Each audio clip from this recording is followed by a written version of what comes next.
Allora, siamo con Gianpietro Napol, presidente della Federazione dell'Ordine degli Ingegneri del Veneto. Voi per domani avete organizzato un convegno a Mestre per parlare della città metropolitana. Che cosa vogliono dire gli ingegneri sulla città metropolitana del Veneto? Gli ingegneri, in seguito al varo della legge 56 del 2014, la cosiddetta legge del Rio, sul riordino praticamente delle amministrazioni dello Stato, fa sì di fatto che la città metropolitana di Venezia venga individuata con la vecchia provincia di Venezia.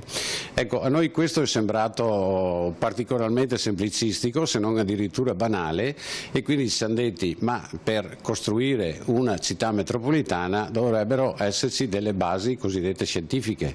Allora abbiamo costituito un gruppo di lavoro che si è occupato per diversi mesi di questo aspetto, e domani noi presenteremo i risultati di questo nostro lavoro. Abbiamo analizzato innanzitutto gli aspetti di natura demografica, poi abbiamo analizzato i tempi di percorrenza tra una città e l'altra, visto che il Veneto è caratterizzato dal famoso policentrismo e quindi ci sono tanti centri medio-piccoli che sono però a breve distanza gli uni dagli altri, no? Quindi ci sono i tempi di percorrenza. Abbiamo detto: ma cerchiamo di prefigurare quello che potrebbe essere uno scenario con dei tempi di percorrenza massimi di un'ora.